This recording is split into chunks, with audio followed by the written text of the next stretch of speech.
How about now? Alexa, shut up. Can you hear me now, baby? Audio, no audio? Good. Very good. Okay, good. Okay.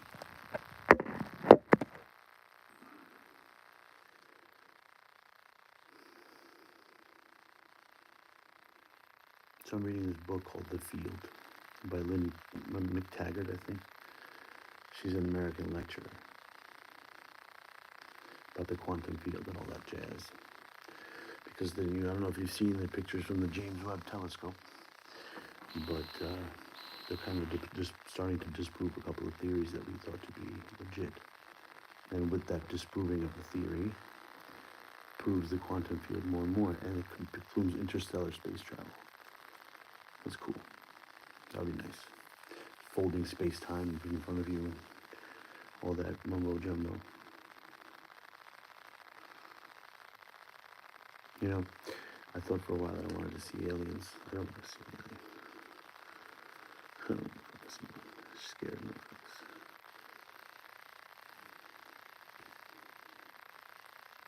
aliens.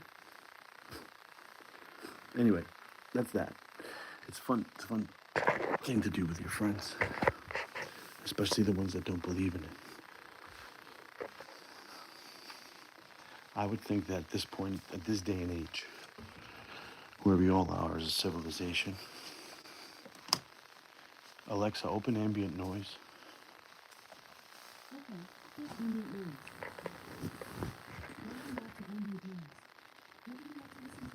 Peaceful?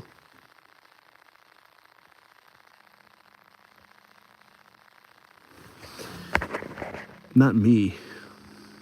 Everyone. You can. We do. We just don't realize it. So, like, you know the double slit experiment, right? That's when they shot electrons at a wall. And what happened was when they observed the things, they turned into waves instead of particles. They behaved like waves, which means all matter is energy, essentially. It's just a charge. Nothing is actually substantial. If you think about it, that's what water is too, right? Like frozen ice, it's not, the molecules aren't stopped, they're just moving very slowly. And then the liquid water quicker, and then steam even faster. So it's the same thing with everything, essentially. But the quantum field is what holds it all together. And your intention, your consciousness, the one thing that nobody can actually define what it is, like what is consciousness, like where it comes from, what the fuck's going on, you know? It pilots through the field. So basically what you are, like your body, your hair, your clothes, is resistance from the field of your consciousness. That your consciousness is streaming forward, right? And then whatever you are, you pick up all these atoms and molecules and shit, is resistance to this field, which makes you physical. That's what gives you the physical aspect of it, is your consciousness is resistance to the field of, everything, right? And furthermore, it goes beyond what Dolores Cannon talks about. How we reincarnate and we pick the people, everything, blah, blah, blah. It's just, we're going for a ride on our own volition, But this universe, because, all right, so this is where I take this from. They've noticed with the James Webb and all these recent images that galaxies, distant galaxies, behave very much like subatomic particles. Like they do the same shit. But if that's the case, and we now know that subatomic particles can do something infinite, I hear we're addicted to it though. We like the human thing. You know what I mean? Anyway, so like a superposition of an electron, it means it plots out all possibilities and it literally exists at the same place at the same time. Not it moves so quickly, it looks like it actually does. So if subatomic particles behave that way and then galaxies behave like subatomic particles, one can pretty much say that that happens on a larger scale. And if you think of something like the Game of Life, I don't know if you know what that is, the Conway's Game of Life. It's this computer program this guy wrote that has basic rules, simple rules, like where little squares get born and then they die, depending upon how many neighboring cells they have. And what's interesting about this game of life is that when you plot out the points a certain way, you never know how it's going to end up because of the rules. It still follows the same basic principle of all the rules. It never changes the rules. But sometimes the things that happen are like magnificently big and, like really, really complex within themselves, like fractals of fractals, and some of them just die out.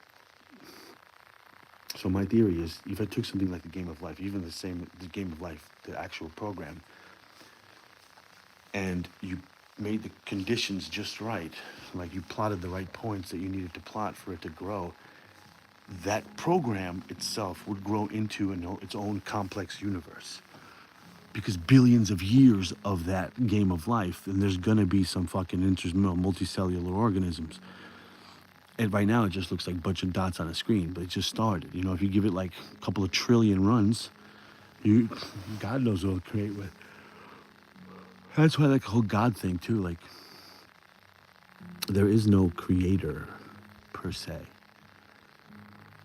Creator is resistance, is consciousness, and then essentially boredom, or and then resistance. It's like Alan Watts said, like if you could dream anything you wish, what would you dream? First you dream to have fun, then you get bored of that, then you dream that you wouldn't want to remember because that would be funner because you can't keep remembering your dream.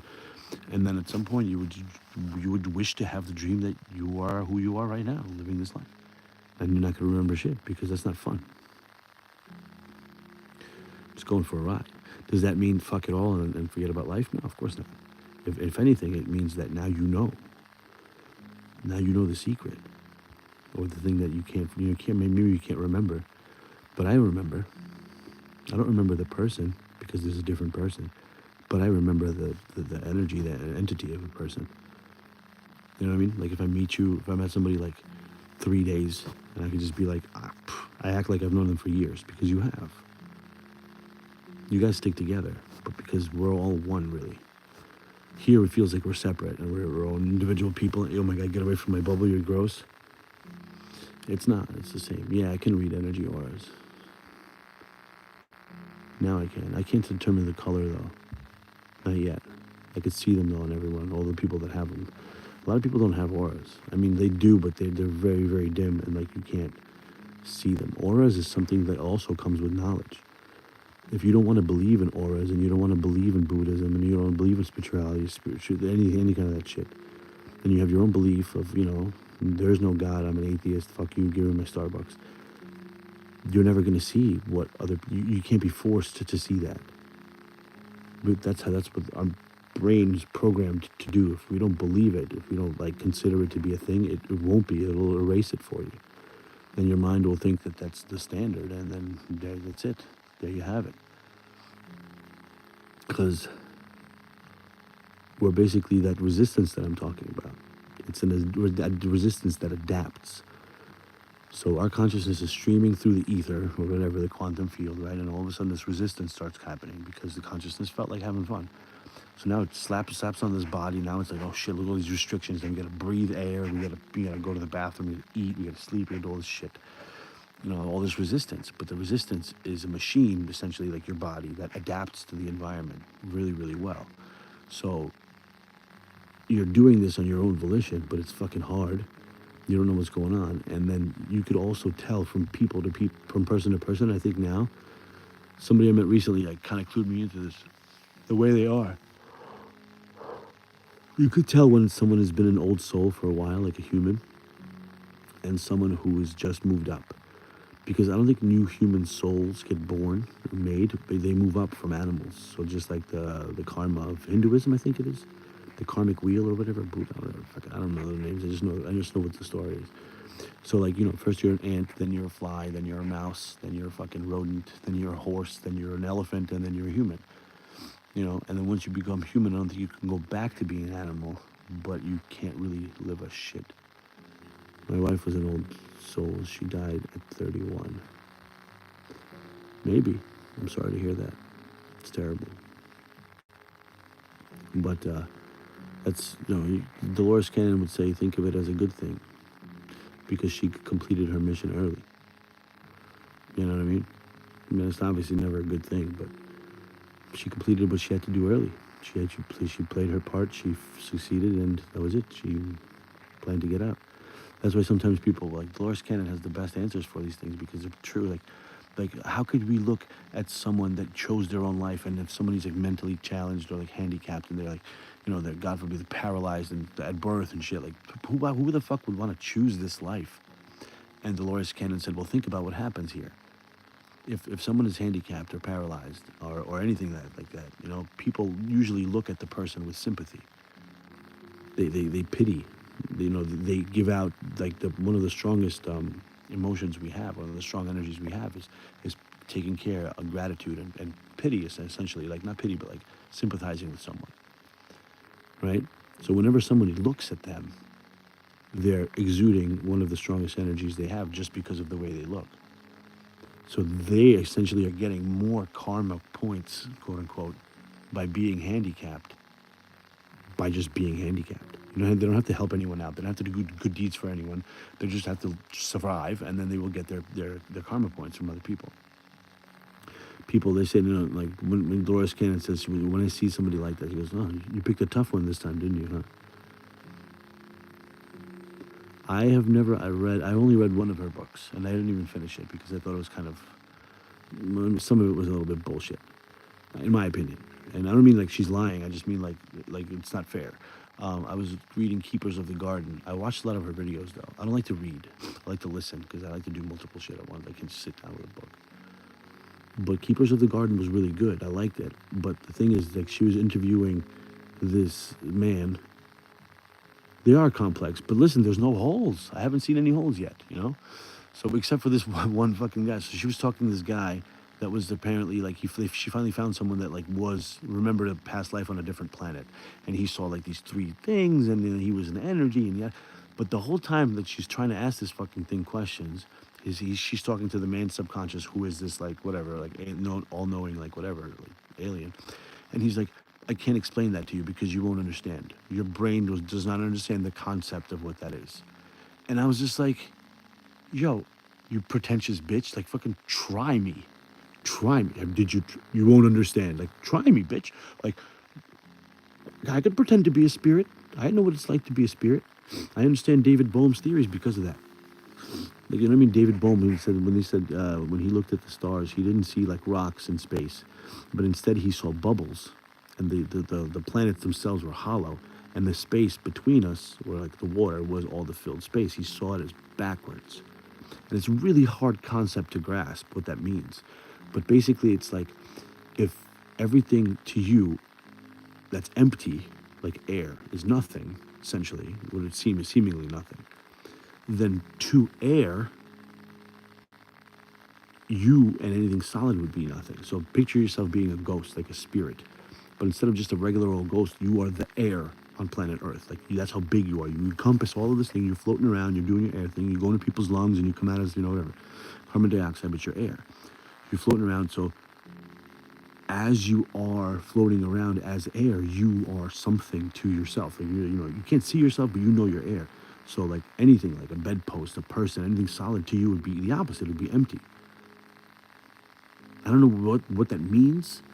Basically, I think it ties into the fact that, like, between my face and the phone, it's not nothing. There's a bunch of shit there. Infinite shit. And then furthermore, they're claiming, I don't know how extensive this research is so far, but I know it's kind of like on the fringe or whatever. They're saying that your memories aren't stored in your brain. You don't keep them in your brain. Your brain is more like an antenna that pulls them from this quantum field. Like, you know where they are because they're your memory. You put them there, which is why when you remember things with other people, you both know the location of these events in the quantum field, which is why your subconscious, when you replay a memory, it doesn't even know if you're replaying a memory or if it's actually happening again, which is where PTSD comes in and curing all that. You know what I mean? Just like PTSD, you almost died when a loud bang happened and you lost some friends, or God forbid, you're part of yourself and whatever. Ever from that on, you hear a loud bang and you get like, your body says you almost died last time you heard this, so you might want to get the fuck up. That's PTSD, essentially, like in layman's terms, really, really basic layman's terms. Well, in the same aspect, if you keep reliving a moment of positivity over and over, which is harder to do, but you just have to force yourself to smile. Even if you just go like this, just like that, just like that, you will start feeling happier because your body, your muscle memory will tell your brain you're smiling and you're happy because your brain doesn't know. Your subconscious doesn't know if you're actually remembering something or if it's happening again. The collective consciousness is probably like the cloud. It is like the cloud. How would I treat PTSD?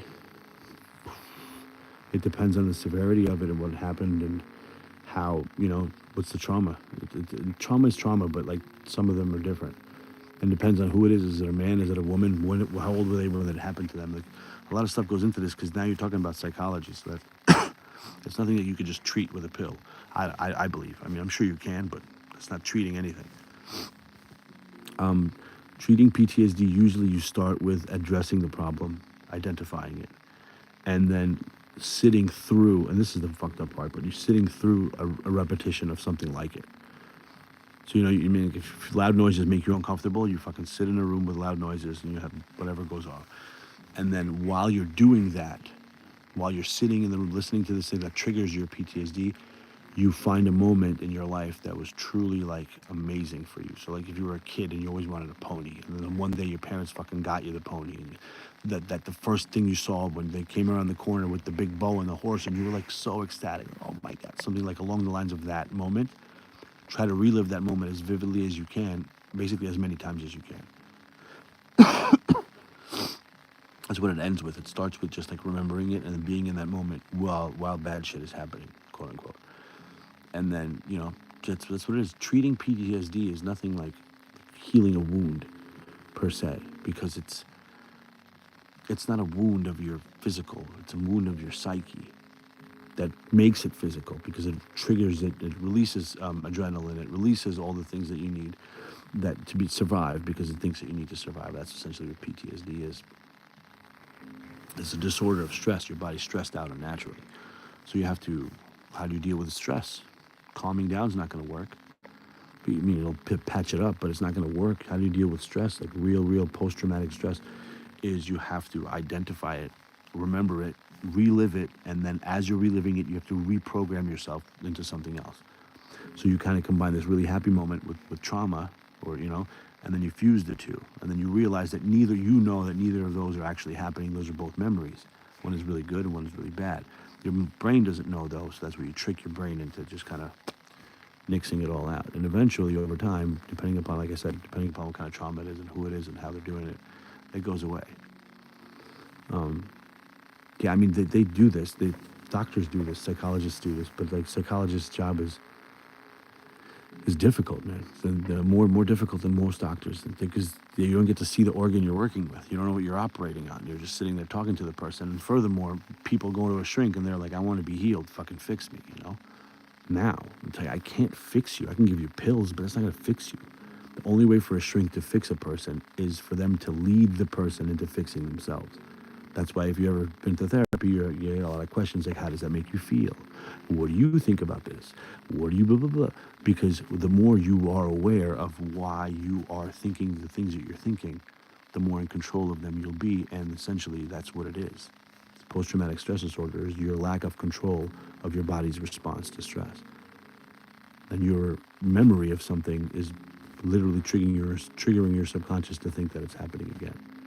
It's lack of control. Would I add a type of meditation? Yeah, I would say pretty much the whole exercise would be a type of meditation. Like the whole thing where you can replay something that gives you trauma or remember something that gives you trauma. And you're already meditating. You start meditating. You say, and you know what else helps? Affirmations. Like if you're going to do these sessions of meditating and then, triggering trauma and then trying to get rid of it, before you do all of it, you say an affirmation. Something that you remember, something that calms you down, something that actually alludes to the fact that this isn't actually happening, but your body's going to think it's happening. So if you warn your body ahead of time, listen, you're about to think some shit, but that's not the fucking case, okay? You could literally talk to your organism. You're made up of 30 trillion, I think it is, 33 trillion cells. 33 trillion cells make up you who you are. And each of those cells aren't even real. I mean, they're just energy, they're just charges. So you could literally ask yourself questions about your health that you can answer. So, like, you stand like this, right? Stand like next to a bed or whatever. And you just say to yourself, like, kind of like loose, and you say, this is yes. You think yes, and you fall backwards 3 times, and then you think no, and you fall forwards 3 times. You program your brain to fall where the corresponding answer is. And then you just ask a question. Do I have any question? Like, do I have a folic acid deficiency? And then you'll fall, and then that'll be the right answer. That's your cells communicating back to you, literally, because you know all these things, you just don't know that you know them. All of a sudden I started craving beets. I used to hate beets, and now I love beets. What's the problem? You have a folic acid deficiency, and your body's putting the taste buds on your tongue for you to like beets because it knows that beets have folic acid. It's not the beets it's craving, it's the folic acid. You don't like beets because you're all of a sudden a gourmand. No, your body needs folic acid, and your brain's saying that's the shit. You know what I mean? We don't realize these things, though, because we just kind of, oh, my palate changed. I like olives. You know, it's no. Like, I mean, yes, but no. Ignorance is bliss in that sense, because you could believe that everything is all magic and cupcakes and rainbows, and I don't know where tax money comes from, but you could also just like try to narrow down everything, and then if you do, it's really not that far from where you start searching. Like, there's never been an answer that I've like wanted, that I've like searched long and far to find, and then finally I found this profound fucking thing that I've never, what the fuck, that blew my mind. I mean, there's some shit that blows my mind, but stuff like this, like, I get it. It makes sense. You know, what doesn't make sense is some of the things that people tell you, and, you know, on the internets, on the interwebs, and in churches. You know, that's what doesn't make fucking sense. Like, none of that makes sense. How does that make sense? That doesn't make zero sense. You know, like the flat earthers, the earth is flat. And I was like, okay, fine. Okay, it's flat. Okay? Why lie to us? Have you ever asked a flat earther, why does the government continue to lie that the earth is spherical when they know that it's flat? What would that change? Cigarettes are good for you. Nope, no, they're not. Cocaine's good for you. Actually, no, it's not. It's not an anesthetic at all. It's a drug. Heroin's good for you. Maybe not. Not so good. Morphine, you know? We've done that. We've redacted plenty of things. Why can't we just redact that the earth is fucking flat? And then they say it's because it's a pact made with the devil. Fuck. Once I hear that shit, I was just like, all right, we're done. We're done here. I'm not saying that there isn't a devil and a Jesus. Maybe there is. Maybe I know the Stations of the Cross. I know all the things that he did. I know since birth. I've studied him. I'm not a fucking scholar by any means, but I went to Catholic school for a while, okay, in New York. And I remember the religion class. And the reason I remember is because it made no sense to me. I would ask these questions that are just like, but why? And then they would give me like the dumbest answers. Like, oh, because that's what they did back then. Well, shut the fuck up. No, they did not. A break. You know what I mean? Since the beginning, it's all been about like conquering and power and shit, but really, you don't want to know what God is. I think the closest I ever got from the truth, like of everything, is that I'm not gonna like it.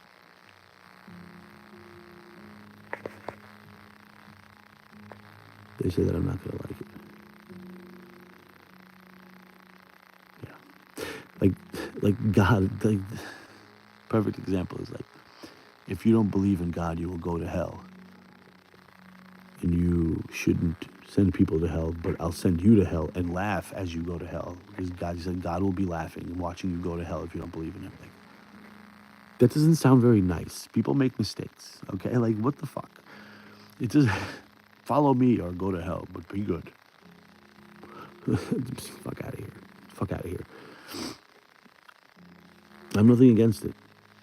Maybe Jesus was a Martian. Well, Jesus said his kingdom is not of this earth. Just say it. I am not of this earth. He didn't say like this universe. He didn't say this like plane of existence. He said, I am not of this earth, meaning I'm not from this planet. He didn't say anything about like quantum realms either, you know what I mean? He just said, I'm a different fucking planet. I'm not from this world, I'm from another world. Bitch, like this is me. We don't have water on our planet, so we could just walk on water here. He didn't feed an army of 10,000 people with one fish. He taught them how to fish, and then they fed themselves. Like, that's not a miracle. It's just called good teaching. The walking on water thing, I wasn't there to see it, so I can't tell you. You know what I mean? Everything else was kind of like, it's not really a miracle. It's not that hard to do what you're doing. My favorite thing about that whole shit is like when he was a kid, when Jesus was a kid, he was asking questions like that nobody could answer because it didn't make fucking sense. I have a crazy theory about that. Not a lot of people share my sentiments though. About why we're all here in terms of the whole God stuff. I have a friend recently, she told me, she's like, she doesn't believe any of this stuff. That's the thing. She thinks everything is just random, and then when you die, you stop existing. I was like, there's no way. I remember you from a past life. I know you. You don't remember me? And she's like, what are you talking about? And I was like, You can remember someone's essence, someone's being. Maybe Jesus knew how to turn liquid water into solid water instantly. Yeah, maybe he did. But the Crusades, like, right after, like, because of that fucking dude, the Crusades and all this crazy shit went down. It's crazy, man. People are nuts. They're bananas. They're bananas. They do whatever they want. But I think where I was going with this is that intention. So your intent. Where focus glows, energy flows. So whatever you pay your attention to is where you'll set your intention. So you can't be thinking like, okay, I want to work out today. And then you see your job stuff and you're like, I got to do all this work. You're not giving attention to the fact that you want to work out. You got to stop, even for 5 minutes, and go. 26. Why you say like that? Why you say 26? What's 26 mean? Aliyah. А что за 26? That's my favorite number. My favorite number is 26. I forgot what I was fucking talking about.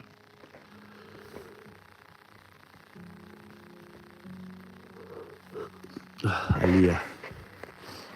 Riga. You're from Riga? Dancing party. 26 is my favorite number. What's one of them? That's not true. You can't have more than one favorite, right? Because it literally defines the word favorite. No, I don't want to end the live, you stupid asshole. I want to keep going, please. Just get over my thing. Why are there bubbles?